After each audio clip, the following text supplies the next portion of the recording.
Le Conseil des ministres présidé ce mercredi par le chef de l'État, Alassane Ouattara, s'est penché sur les examens à grand tirage. Des dispositions ont été prises pour une meilleure organisation. Par ailleurs, le gouvernement a fixé le prix du kilogramme de coton à 265 francs CFA. Soyez les bienvenus sur RTI 1. Nous commençons tout de suite par le palais présidentiel où s'est tenu ce mercredi un conseil des ministres. Le conseil s'est penché sur les examens à grand tirage qui démarrent la semaine prochaine. Des dispositions ont été prises pour une meilleure organisation. Par ailleurs, le gouvernement a fixé le prix du kilogramme de coton à 265 francs CFA pour la campagne 2018-2019. Jérôme Kofi Aboulin. Les examens scolaires à grand tirage, session 2018, c'est pour bientôt, précisément à compter du mois de juin prochain. Les dates de déroulement du CEPE, du BEPC et du BAC, ainsi que celles des résultats de ces différents examens sont connues. Le Conseil des ministres ce mercredi en a fait l'objet d'une communication. En ce qui concerne le CEPE, épreuve écrite le mardi 5 juin, proclamation des résultats le samedi 16 juin, le BEPC, épreuve orale du mercredi 6 au samedi 9 juin, épreuve écrite du mardi 12 au jeudi 14 juin, proclamation des résultats le mardi 3 juillet.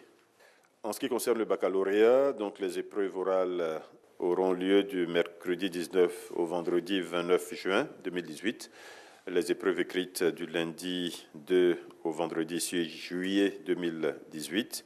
La proclamation des résultats sera faite le mardi 24 juillet 2018.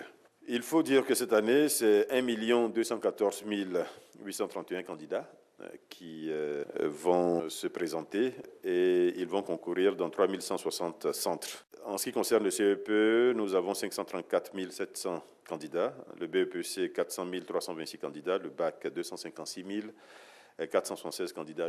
Au cours de cette réunion hebdomadaire présidée par le chef de l'État, le président Alassane Ouattara, il a été aussi question de la campagne du coton pour la période 2018-2019. Le lancement de cette campagne est prévu le 1er juin. Le prix du kilogramme du coton graine premier choix à cet effet est fixé à 265 francs CFA.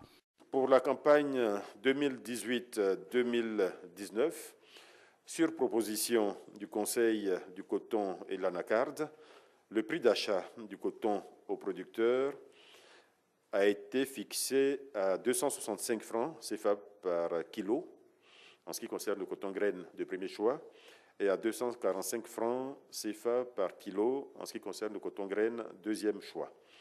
Ces prix sont stables comparés à ceux de la campagne précédente. Les projections de production pour la campagne 2018-2019 indiquent une production de 442 800 tonnes pour un rendement moyen autour de 1200 kg par hectare.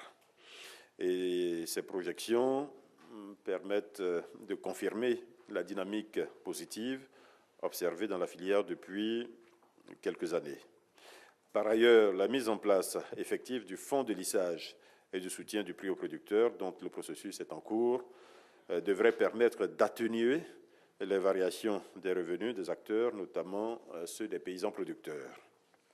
Également au menu de cette session, la situation du Centre de recherche agronomique, en abrégé CNRA. Une situation qui nécessite un plan de relance de cette structure, conformément aux recommandations de la mission du groupe de travail mis en place le 3 janvier dernier.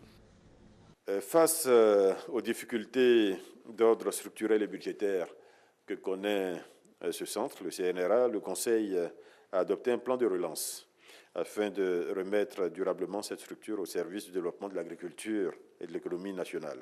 Ce plan de restructuration est articulé autour de l'assainissement financier du CNRA. À ce titre, on peut mentionner que le gouvernement prévoit une contribution exceptionnelle de 3,111 milliards de francs CFA en 2018, mais également autour de la transformation du centre, du CNRA, en une société d'État, une société à participation financière publique majoritaire. Ce plan, prévu pour couvrir une période de 5 ans, permettra notamment de sécuriser le patrimoine foncier du CNRA, estimé à plus de 27 000 hectares à ce jour, de restructurer son actionnariat, de valoriser ses chercheurs, de même que les résultats de la recherche effectuée par ce centre. À noter pour terminer, le projet de décret rendant obligatoire l'enrichissement de la farine en fer et acide folique, de l'huile en vitamine A et du sel alimentaire en iode. En prenant une telle décision, le Conseil entend lutter efficacement contre les carences alimentaires.